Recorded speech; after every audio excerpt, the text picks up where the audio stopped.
Something is stirring deep in the Indian Ocean. On a remote island, far from the headlines and even farther from civilian eyes, the United States has quietly moved 6 of its most lethal stealth bombers into position. These aren't just any aircraft. They are ghosts, gliding silently and unseen across radar screens, invisible until it's too late. And now, they sit ready in a place where the world rarely looks, but maybe should. You see, these B-2 bombers are out of sight, but not out of range.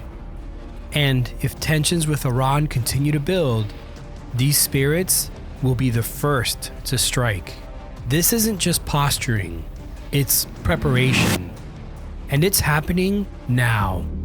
The island where this is taking place is Diego Garcia, a US-leased military stronghold that's deep in British Indian Ocean territory.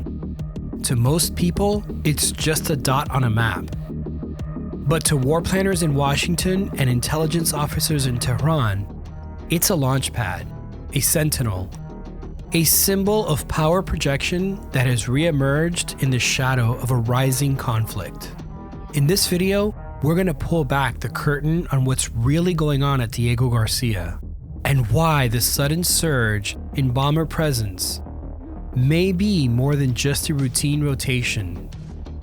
We'll break down what makes Diego Garcia so strategically vital, why it's nearly impossible to defend against B-2 strikes once they're airborne, and how these aircraft fit into a much larger and more dangerous picture.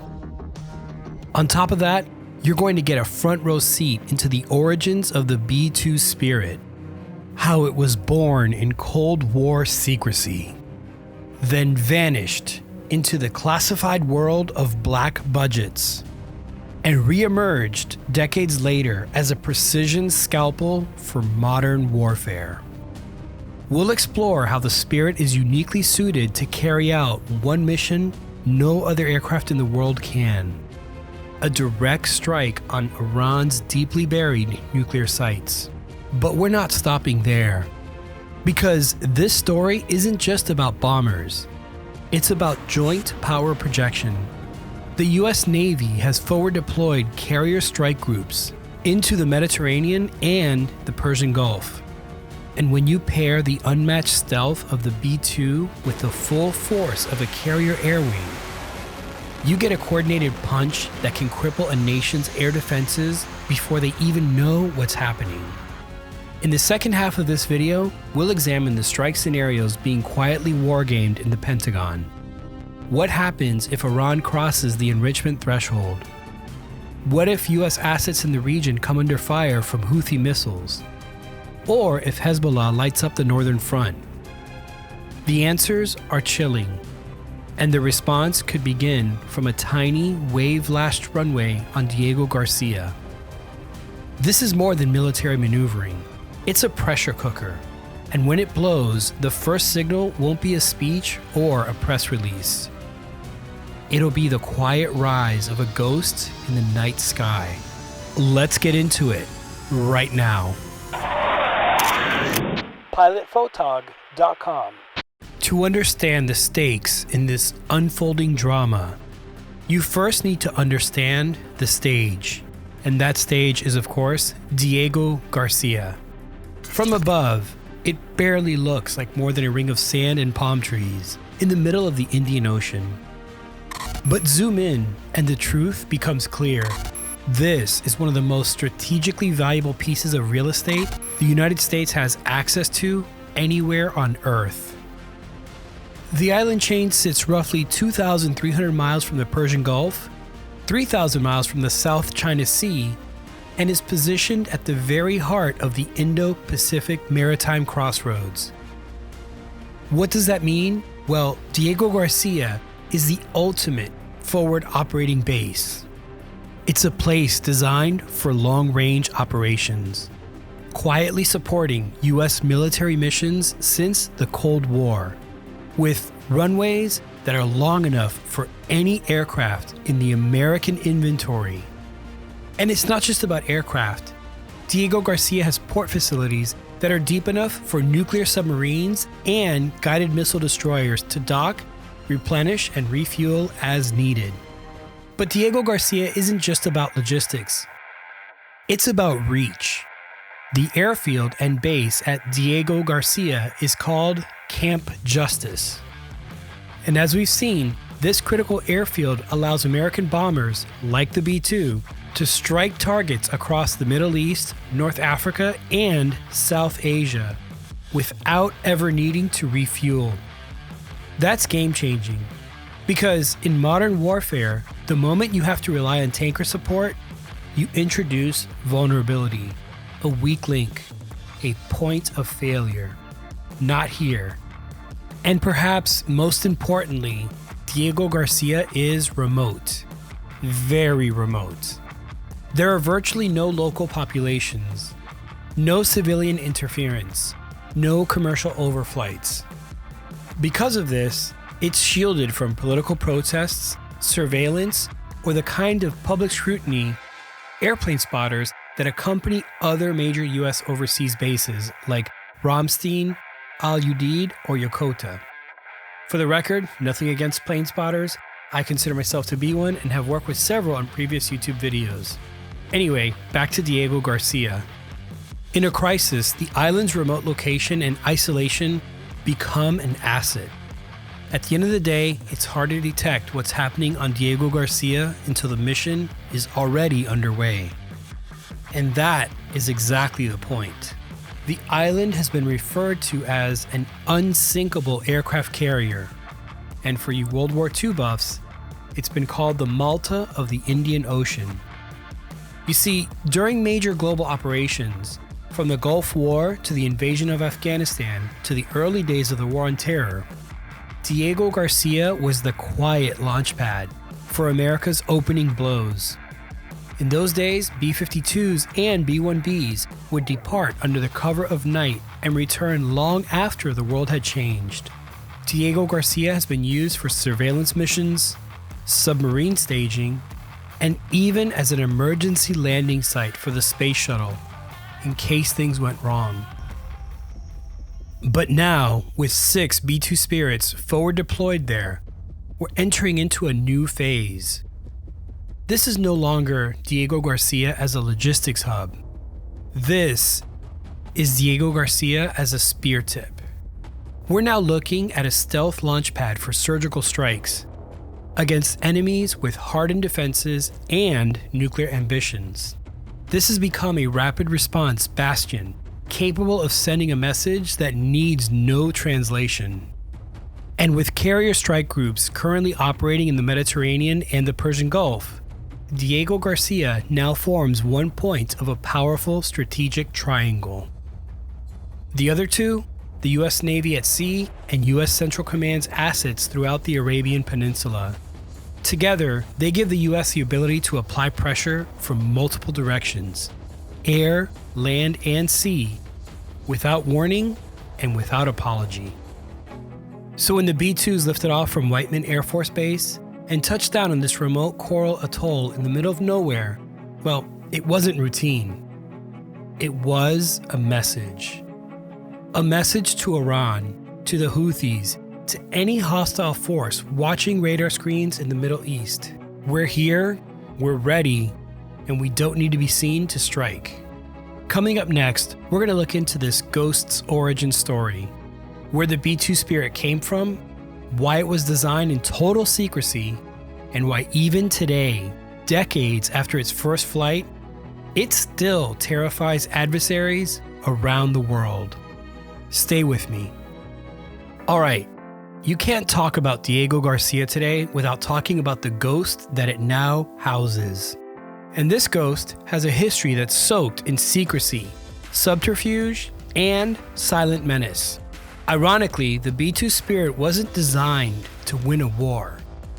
It was designed to prevent one. Born in the paranoid twilight of the Cold War, the B-2 was the answer to a terrifying question. What if we had to take out Soviet missile silos, command bunkers, and radar sites before they could launch. But not with waves of different aircraft types, but with just one. This would be a group of unescorted bombers. They would be silent, unstoppable, and unseen. In the late 1970s, under layers of black budget programs, Northrop engineers began crafting something the world had never seen. A flying wing that was made of radar-absorbing materials, with an airframe that was shaped to bend and scatter signals. A profile that was so elusive, it could fly straight through the thickest Soviet air defenses without ever lighting up a single warning light. Now, this project was so classified, most members of Congress didn't even know it existed. In fact, even the workers building the components didn't know what they were making them for. And when the B-2 was finally revealed in 1988 at Air Force Plant 42 in Palmdale, California, it didn't just look like something from another world, it flew like it too. The B-2 Spirit could fly over 6,000 miles without refueling. It could penetrate the most sophisticated, integrated air defense systems on Earth. And it could deliver everything from GPS-guided JDAMs to nuclear gravity bombs. But its most dangerous trait, you never see it coming. Throughout the 1990s and early 2000s, the B-2 quietly proved itself. In Kosovo, in Afghanistan, and in Iraq, flying marathon missions from Missouri halfway across the globe, striking targets with surgical precision, and then vanishing back into the night. No drama, no warning. Just a crater where a command bunker used to be. And while newer stealth aircraft like the F-22 Raptor and the F-35 Lightning have taken the headlines in recent years, the B-2 still holds one unique and terrifying capability. You see, it's the only aircraft in the US inventory that can carry the GBU-57AB massive ordnance penetrator. This is a 30,000-pound bunker-busting monster built for one purpose: to reach whatever Tehran has buried the deepest. That's not theoretical. That's the playbook. So when 6 of these bombers land in Diego Garcia, they're not there to train. They're there to remind the world that if diplomacy fails, there's still a military option. And it's one that doesn't involve a long, grinding air campaign. This is an option that could be over in minutes. But the B-2 doesn't fly alone. Not anymore. In the next section, we're going to show you how this Cold War ghost has learned to work alongside 21st century naval power. Carrier strike groups sailing in the Persian Gulf and the Mediterranean aren't just a backup. They're part of the plan. They screen, suppress, and destroy so the B-2 can strike clean. And at a time where everything could depend on speed, stealth, and deniability, that coordination could be the difference between victory and chaos. Stay on target. We're taking a deep dive into that joint power projection next. Now, as we've seen, the B-2 is terrifying on its own. But in modern warfare, it's not about what one platform can do. It's about how every asset in a theater works in concert. Today, the B-2 is no longer a lone wolf. It's the tip of a coordinated, multi-domain spear. And that spear is being sharpened right now in 2 of the world's most volatile hotspots, the Persian Gulf and the Eastern Mediterranean. With US Navy carrier strike groups operating in both regions, a unique opportunity has emerged, one that military planners have quietly been perfecting for years. Joint stealth and sea-based air dominance, or put more simply, let the carriers take the heat while the bombers draw blood. Imagine this: as tensions rise, the Navy's FA-18 Super Hornets and EA-18G Growlers from a carrier in the Gulf launch a suppression of enemy air defenses, or SEAD, wave. At the same time, Tomahawk cruise missiles scream in from destroyers and subs that are stationed offshore. Radar sites blink out.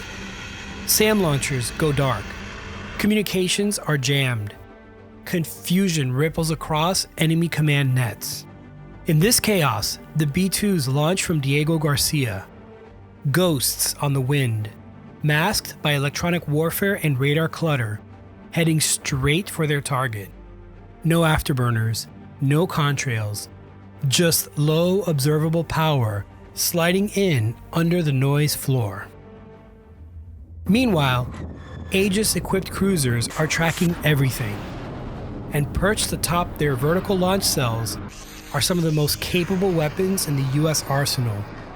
The Standard Missile 6, better known as SM-6. These aren't just anti-air missiles, they're multi-mission killers, able to take out incoming ballistic missiles, enemy aircraft, surface ships, and yes, even drones. In other words, they're a perfect defensive screen for anything flying in or out of contested airspace. Now, you may remember Vandy 1 from my last video, the Navy's iconic black FA-18 of Test Air and Evaluation Squadron, also known as the VX-9 Vampires. That jet wasn't just painted to look cool, it was a signal, a testbed, a reminder that even legacy platforms can become part of the next-gen strike doctrine. It showed that stealth strikes are not just about being invisible, it's about being untrackable, unpredictable, and most importantly, unrelenting. You see, today's carrier air wings don't just support a stealth strike, they enable it. By drawing fire, jamming sensors, and holding multiple threats at bay, they create windows of opportunity for the B-2 to do what it does best: penetrate and destroy. Now, this isn't a 1-2 punch. This is a simultaneous double whammy, a coordinated strike package where failure simply is not an option. So consider this. The B-2 drops ordnance on hardened nuclear facilities deep inside Iran. Seconds later, Navy jets knock out Islamic Revolutionary Guard Corps or IRGC radar arrays. Then, sub-launch Tomahawks hit command bunkers. And finally, Aegis destroyers stand by to intercept any retaliation, missiles, drones, or even fast boats. All of this happens before sunrise. From a strategic standpoint, it's elegant. From an adversary's point of view, it's chaos. And this kind of coordination, it doesn't happen by accident. It's the result of decades of doctrine, joint exercises, and classified rehearsals you'll never hear about until the night it all goes live. But there is a wild card. None of this is guaranteed to stay in the realm of simulations. Because in the second half of this video, we're going to explore the scenarios that could pull the trigger. What happens if Iran crosses the nuclear threshold? What role the Houthis and Hezbollah might play in a multi-front escalation? And why the next major strike might not start with a declaration. It might start with the lights going out. Hang tight, because things are about to get real. Alright, now that the pieces are in place, the bombers, the carriers, the long-range interceptors, we have to ask the question that's quietly haunting every war room from Washington to Tel Aviv. What happens next? Because this isn't just about capabilities, it's about consequences. Let's start with the most obvious fuse. It's the one that's already smoldering. For years, US intelligence has monitored Iran's nuclear program like a hawk. Centrifuge counts, enrichment levels, even satellite imagery of tunnel boring equipment near Fordo and Natanz. But lately, the red lines have started to blur. And now, well, there's growing concern that Iran is inching closer to weapons-grade uranium, and they're doing it faster than anyone expected. If Iran were to enrich beyond 90% or begin assembling weaponization components in earnest, it would almost certainly trigger a crisis. And while diplomats may stall for time, the military calculus would shift overnight. Suddenly, those B-2s sitting on the ramp in Diego Garcia, they become the option.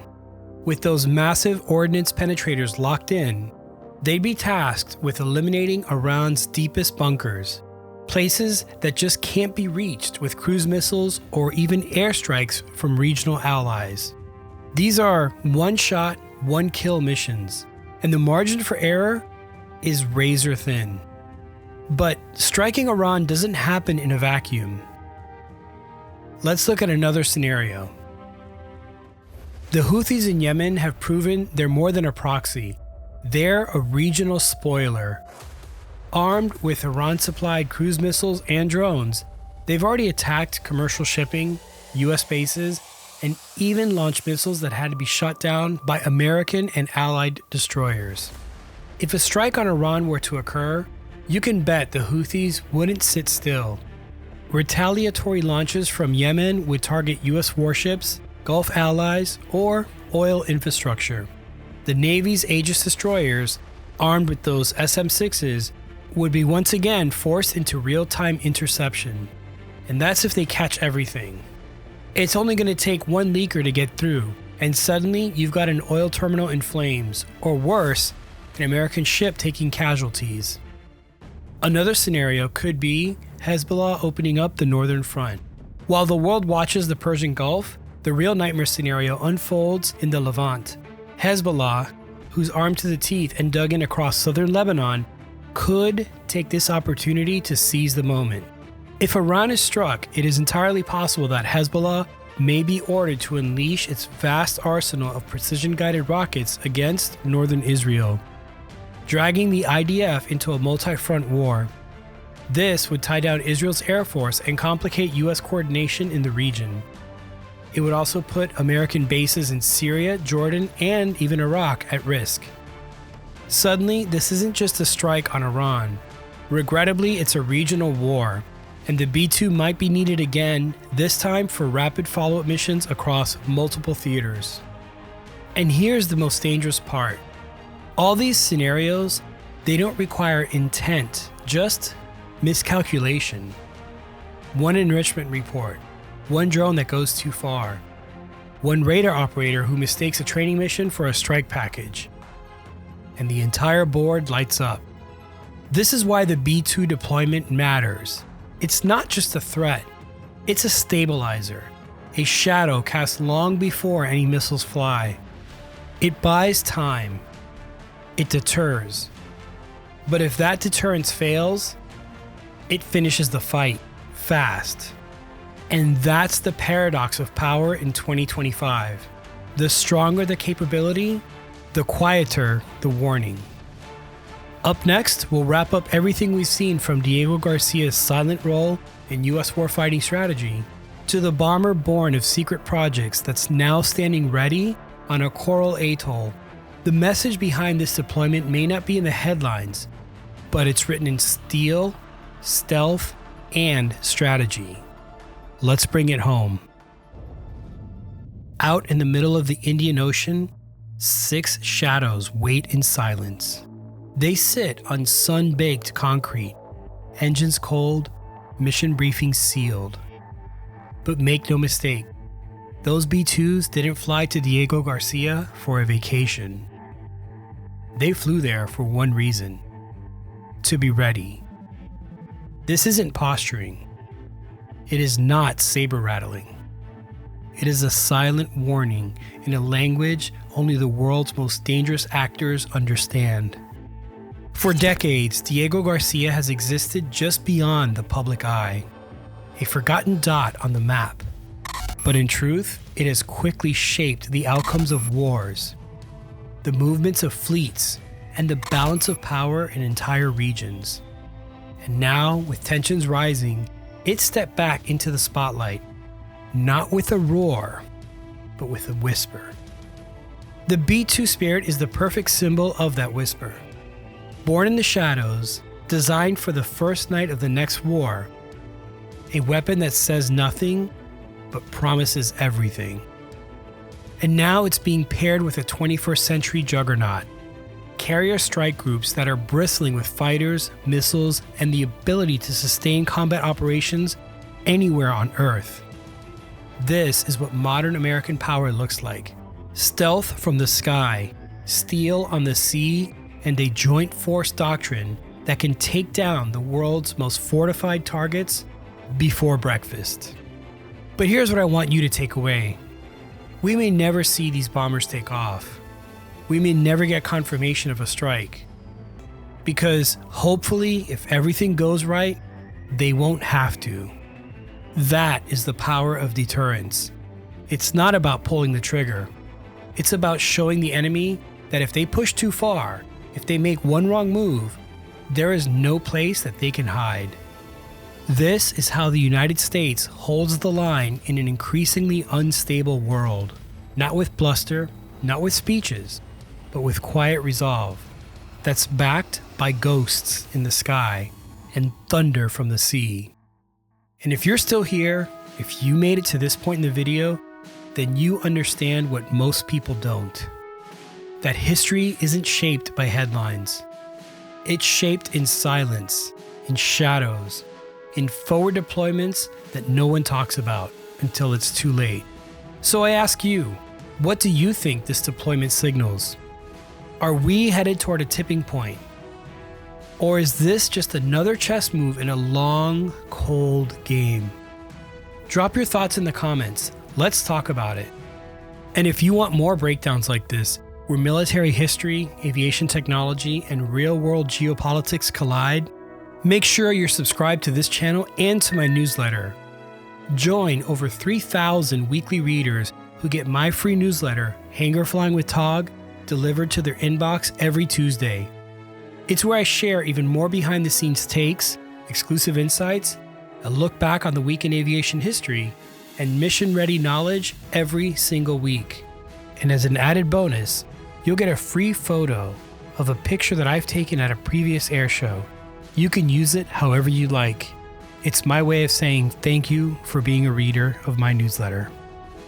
And by the way, there's over 100 episodes of the newsletter, so that's over 100 images you can look back on and keep. Links in the description. Until next time, this is Tog. Stay sharp, stay curious, keep watching the skies, and now you know. PilotPhotog.com